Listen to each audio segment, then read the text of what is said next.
Well, at least if you invested in Alibaba 5 years ago, you're in the green.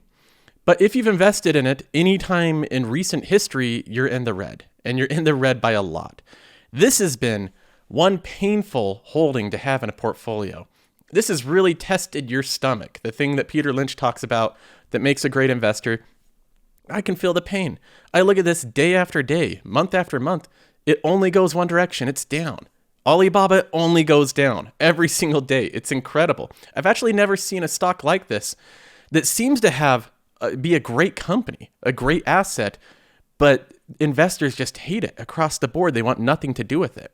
Alibaba in the past, well, just today it's down 1.3%. It's no exception. In the past 5 days, it's down 20% in 5 days. It has 10% drops like it's nothing. In the past month, it's down 24%. The past 6 months, it's down 35.9%. And then year to date, down 40%. The 1 year, down 50%. In 5 full years, it's up 44%. This is pathetic returns and a very painful holding.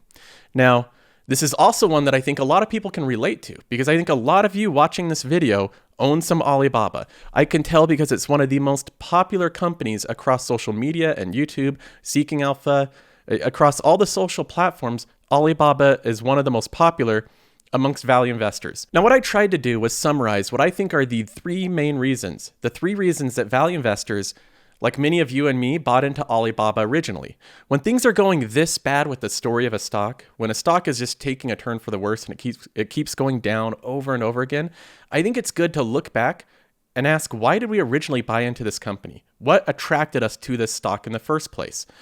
Well, let's go ahead and go through, and you can see if these reasons are accurate. These are the 3 reasons that I came up with. Number 1, it has on paper an incredibly low valuation compared to its fundamentals and growth prospects. I think that's an easy number 1. Value investors look for valuation. They look for value in the stocks they buy. They want to buy $1 for 50 cents. That's what value investors want to do. And when you see a company like Alibaba that's growing fast, that has a strong moat, that has all these, it at least seems like it has all these good qualities, selling for a fundamentally low valuation, that becomes attractive. And number 2, value investors believe that Alibaba has traded downwards mostly because of negative investor sentiment, not because of things actually fundamentally wrong with the company. And value investors are attracted to assets that are temporarily discounted because of fear, uncertainty, and doubt, and sentiment, and things unrelated to the actual fundamentals of the company. And then number 3, which I believe I have to mention, because I think this did have a huge influence over a lot of value investors, is that Charlie Munger, the living legend himself, bet heavily on Alibaba. He said that a lot of the fears are overblown. And not only did he buy a huge portion of it in his portfolio, but he also doubled down on the stock when it sold off heavily, showing further conviction for the stock. So you have the living legend, Charlie Munger, one of the best value investors of all time, betting heavily on this stock. And on top of that, a lot of value investors thought they could get into Alibaba at a cheaper valuation than even Charlie Munger. So you could have the same type of bet as Charlie Munger, but buy in at a better valuation, which would be something very unique. Usually you buy higher than Charlie Munger. So I think those are the 3 big reasons. It has an incredibly low valuation compared to its fundamentals and growth prospects. We believe that it's traded down mostly because of negative investor sentiment, not because of fundamental reasons, and because Charlie Munger. He's betting heavily on the stock. Are those the 3 reasons that you bought into it? Are there any that I'm missing? I think that pretty accurately summarizes why a lot of people are attracted to the stock. Now, with that said, I think it's good to look at these reasons, the 3 of them, and go through each of them and see if these have changed at all. Are these still accurate? Do they still reflect the same thing that we initially purchased into? Let's go ahead and go through number 1. It has a low valuation compared to its fundamentals and its growth prospects. This one, I think, is accurate. This graph illustrates this pretty clearly. Alibaba has a PE ratio of 15.1. That's the next 12 months PE ratio, and a price to sales of 2.5. And you can even look at the history. It's all trending downwards, all the valuation metrics. Alibaba on a PE ratio is getting cheaper and cheaper and cheaper as the price drops, and on a price to sales ratio is getting cheaper as well. The average is somewhere around like 25 to 30 in terms of PE ratio, and the average price to sales is somewhere around 8 to 10. So both of these valuation metrics, price to sales, PE ratio, have been trending down over the past 5 years steadily. So number 1, on paper, if you just look at the price to sales, the PE ratio, and some simple valuation metrics, Alibaba looks cheaper than the average company. It looks more inexpensive today than it did 6 months ago. So on just the pure valuation metrics, I don't think that's the reason people are dumping the stock. They're not selling because Alibaba is such an expensive stock, they want to take gains. So let's go ahead and move on to number 2. We believe that the stock has traded down mostly because of negative investor sentiment. Things like China regulations and fear, uncertainty, and doubt, and media hype, not because of actual fundamental changes in the company. So let's take a look at this. We have headlines like this after the latest quarterly report for Alibaba. The shares drop 11% in a single day after it slashes guidance and earnings plunge on China slowdown. Is this dramatization? Is this a lot of FUD from CNBC? They've been known to do that before. I've caught them doing that before. But let's go ahead and take a look, and I'll try to make an assessment of how accurate investors' reactions are, if the 11% sell down is warranted. The revenue and earnings per share, the top line and bottom line. 200 billion won versus 204 billion won, which is the estimated. So they came in short on the amount of revenue, but it was still a 29% year-over-year rise, which is good.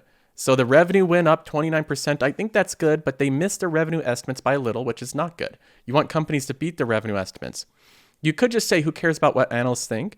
But this is what investors are expecting. When it comes in short, they have to reprice the stock. Then you have the EPS. I think this one was even worse.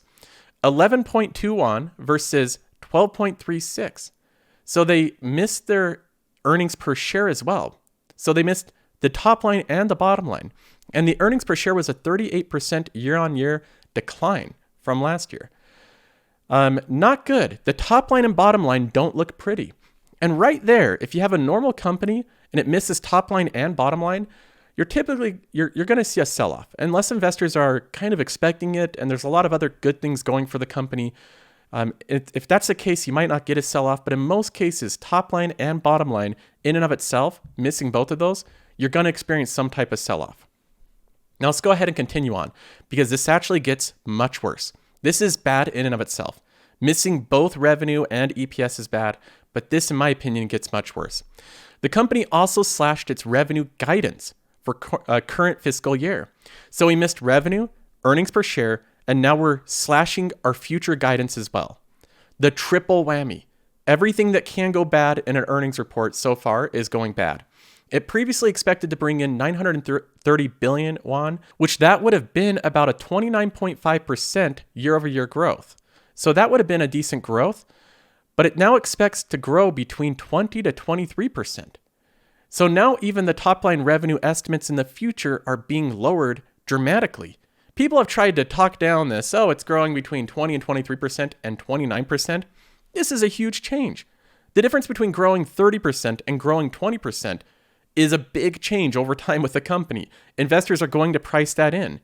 So now all of a sudden, the 11% sell-off in my mind, I'm thinking, well, doesn't seem so crazy. Doesn't seem like this is just fair uncertainty and doubt. They're missing their top line revenue estimates. They missed their earnings. Now they're saying that they're lowering their guidance of revenue in the future. They're going to be growing a lot slower. Not good. And then on top of that, they're citing other concerns even outside of the company. Chinese economy is slowing down in the third quarter for a year, which has also hit consumption. There's analysts saying that China's economy is slowing down to a dead halt. It's not even growing anymore. And part of the reason people bought into China was because they thought this is such a big emerging growing economy, it's going to surpass the US. But now we're hearing reports that it's slowing down dramatically. That's kind of just like extra spice to add on to this meal that's terrible. This is just the cherry on top, a slowing economy. We get further along, and this even gets worse. I'm not making this up. Alibaba's core commerce business saw revenue growth of 31% year over year, missing expectations. So they missed expectations on their core business as well. And then here is where I think that we get to the actual worst news. CMR grew just 3% year on year. Alibaba said this was due to slow growth of sales on its platform. Okay. Quote, that resulted from slowing market conditions and more players in the China e-commerce market. So now they're citing more competition as a reason for them growing slower. Alibaba has been facing intense competition from its rivals JD.com, but also newer players like Pinduoduo and even social media companies like TikTok owner ByteDance. So now all of a sudden we have many well-capitalized, popular competitors biting into Alibaba's lunch. They're taking part of their market share. And so this isn't just, in my opinion, something that is FUD and investors are dumb and they're selling out of a great company and the story hasn't changed at all. Look through the changes that are happening. Actually read what's going on. They missed their revenue estimates. They missed their earnings per share. They lowered their guidance dramatically. They're citing a slowdown in China's economy in general. They missed estimates on their core business growth. And then they're citing a slew of well-capitalized competitors that are taking part of their market share. Lots of competition. So it seems like their moat is being invaded to some extent. This is real fundamental shifts in the wrong direction for this company. So in my opinion, number 2, the reasons that Alibaba is selling off is simply because of investor sentiment and fear, uncertainty, and doubt. I don't think so. I think Alibaba is selling off for many valid reasons. Investors are becoming concerned about all this competition. Now, moving on with this disastrous report, there are a few positives. There's a few things that I'll highlight. The EBITDA fell 27%, which is kind of like their profitability, but it fell 27% largely on more investments into new businesses. So their profitability fell in part because they're reinvesting back into their business, which is a good thing. That means that it's probably a short-term thing. They're growing their actual business, and I think that's a positive. The next thing is what they say here. They are reinvesting heavily back into their business. Quote, this quarter, Alibaba continued to firmly invest into 3 strategic pillars of domestic consumption, globalization, and cloud computing to establish solid foundations for our long-term goal of sustained growth in the future. So that's kind of this sugarcoating that the CEO is doing, saying, hey, we're lower profits this quarter because we're reinvesting back into our business. And then another thing I'll note is the cloud computing component of Alibaba only grew 33%. Consider that Microsoft grew Azure 50% for like the last 4 quarters. 50% compared to Alibaba's 33% growth. So even their booming cloud business, in my opinion, is growing too slow. They need to increase the growth rate of that. Across the board, this report is objectively bad. And if you are one of the people that says that this is all FUD and there's no rhyme or reason to it why investors are selling off, I think you're in denial. I think there's a lot of developments in the wrong direction with their last quarterly report. This is not a lot of developments in the right direction. This is a lot of developments in the wrong direction. Missing all their estimates, citing more competition, lower profitability, having market share taken, and slower growth in China are all very negative things, and they're all very real. So let's just tally things up so far. Number 1, Alibaba is cheap in simple valuation terms. On price to earnings, price to sales, it's a cheap company. I think that's a check. That remains true. Alibaba is a cheap company in simple valuation terms. But then we get to number 2. Investors are selling out of Alibaba because of FUD, fear, uncertainty, and doubt, negative investor sentiment, and things that are largely unrelated to the actual fundamentals of the company, creating a buying opportunity for the value investor. I think this is where I actually start to disagree. I think many of the reasons that investors are selling out of Alibaba are not just fear, uncertainty, and doubt and concerns about China's regulation. The earnings report was pretty awful. They missed top-line estimates, they missed bottom-line estimates, they lowered their projected revenue, they cited increased competition and slowing growth in China. If those aren't fundamental reasons, then what are? What are fundamental reasons to sell out of a company if every single metric that you do analysis on seems to be moving in the wrong direction? So I think that number 2 is where I actually disagree. I think that things are fundamentally changing in a more difficult way for Alibaba. And it's not just concerns about the government. It's not just concerns about regulation that probably won't amount to much over time, but these are real concerns with real companies competing with Alibaba. Now, number 3, what else influenced us to buy into Alibaba? What else made this stock attractive? Well, I think this one might be harder to admit for some people. You want to think that you buy companies because of your own research, your own valuations, your own volition, but come on, just admit it. Charlie Munger had a little bit to do with it. He kind of had a role to play in you buying into Alibaba. When he bought in so heavily with this stock, it makes you think if it's good enough for Charlie Munger, he's a pretty smart investor, it's probably good enough for me. So I think that Charlie Munger is a big reason why a lot of value investors were willing to dive into this stock. We are humans. We like looking at what other smart people are doing. We try to replicate their success by copying what they're doing. And when Charlie Munger, one of the most notable investors in the world, buys into Alibaba, might influence a few of us to do the same. Charlie Munger currently has around 20% of his portfolio in Alibaba. This is going to make up an increasingly smaller amount as Alibaba's price goes down.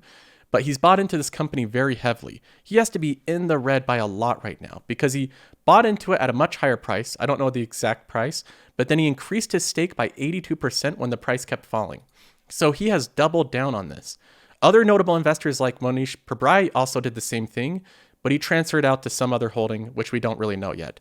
Now, as far as Charlie Munger still holding Alibaba, we don't know. We get updates once every 3 months when he files his 13F filing, and so it's going to be a while till we get the next update.